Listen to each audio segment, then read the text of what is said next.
के ऊपर प्रदूषण हो रहा है, इसको न देखकर आप हवा में उड़ रहे हैं। हवा में मत उड़िए और किसी भी कानून को बनाने के लिए इतनी जल्दीबाजी मत कीजिए। पहले बहुत पुलिस जाके मंदिरों से मस्जिदों से स्पीकर उतरवाने लगती है। किसने दिया ऑर्डर? ये स्पीकर आप नीचे उतारो, ये ऑर्डर किसने दिया आपको कि परमिशन ली जाए और परमिशन लेकर फिर से हम लगवाएं? तो भाई ये तो एक तो जबरदस्ती की तानाशाही वाली बात है।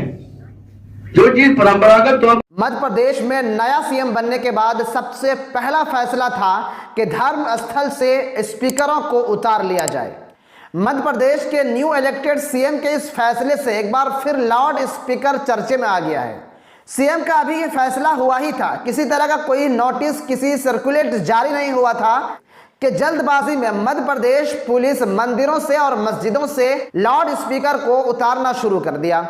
सीएम के इस फैसले के बाद सरकारी अधिकारियों के साथ एक मीटिंग हुई। इस मीटिंग में दोनों समुदाय के लोगों को बुलाया गया था। मीटिंग में उलमा भी थे, पंडित भी थे और इलाके के बासर लोग भी थे। इस मीटिंग में एक मौलाना की गई बातें सोशल मीडिया पर वायरल हो रही हैं और इनकी बातों को काफी सराहा भी जा रहा है। आप भी पूरी वीडियो को सुनिए। फॉर्मेलिटी से कोई प्रदूषण पैदा होता है, ये एक नहीं मानने वाली बात है।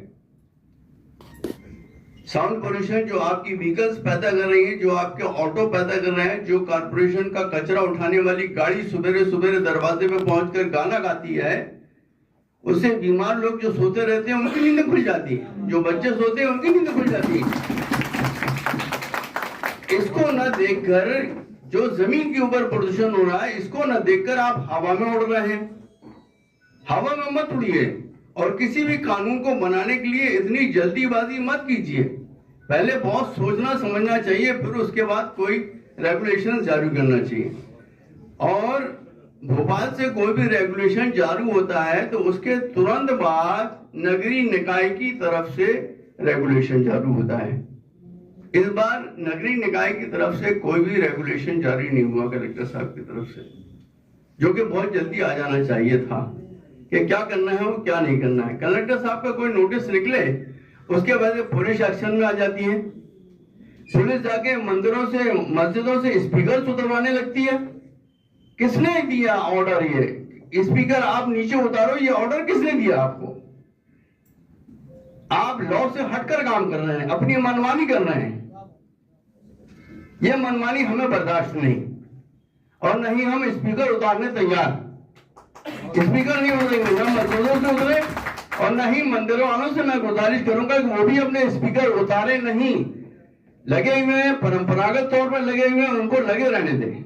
रह गया जो नया कानून आया है डिसेबल डिसाइड करने का, डिसेबल कौन डिसाइड करेगा ये हमें बता दिया जाए।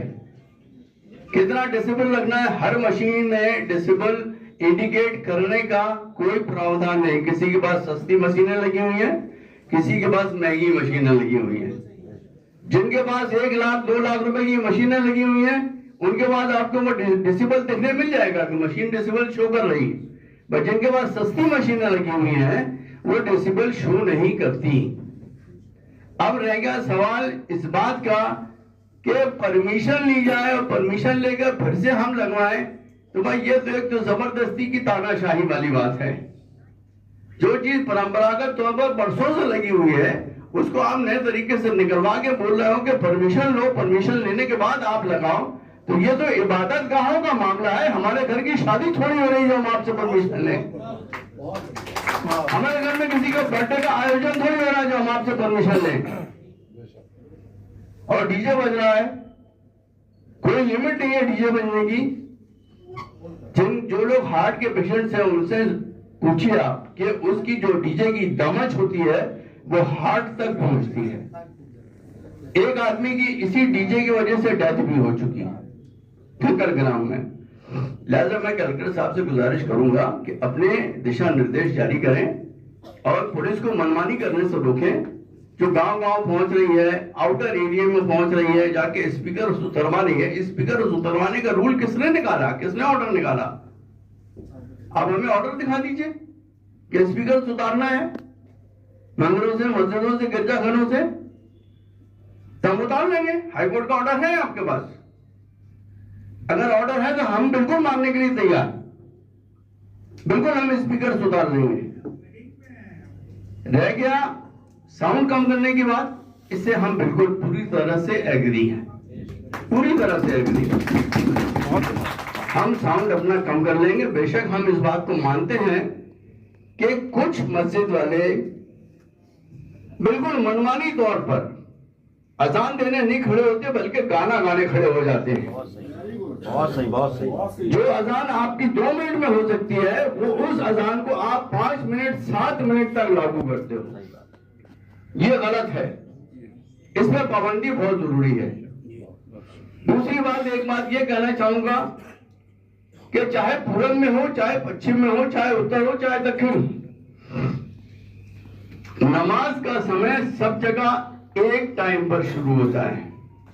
पूरब का अलग, पश्चिम का अलग, दक्षिण का अलग, उत्तर का अलग, ऐसा नहीं है। 4:10 पर नमाज का टाइम शुरू होना है तो 4 प्रदेश में नमाज पढ़ी जाएगी। अब ये अजानें कहीं 4:10 पे हो रही है, कहीं 4:15 पे हो रही है, कहीं 4:20 पे हो रही है। 3:30 ये गलत है। इसके ऊपर भी मस्जिद वालों करना पड़ेगा कि 4:10 पे अगर अजान होना है तो 4:10 पे आपकी नमाज का टाइम है, उसी टाइम आप अजान पुकारिए और 2 मिनट में आपकी अजान हो जाना चाहिए। रह गया जुमे का खुतबा। जुमे का खुतबा भी माइक पर होता है, ठीक है। जुमे का खुतबा माइक पर होता है, उसमें बहुत से बहुत 10 मिनट लगते हैं। और फजर की नमाज को छोड़कर बाकी चारों नमाजों का जो समय है वो मार्केट समय में आता है। ये इस टाइम किसी के सोने का समय नहीं होता, सोने का समय सिर्फ सुबह का होता है। इस तरह के बेबाक उलमा की जरूरत है जो हुकूमत के सामने आंखों में आंखें डालकर अपनी बातों को रखने की ताकत रखता हो। आपको मौलाना की बातें कैसी लगी कमेंट में जरूर बताइए।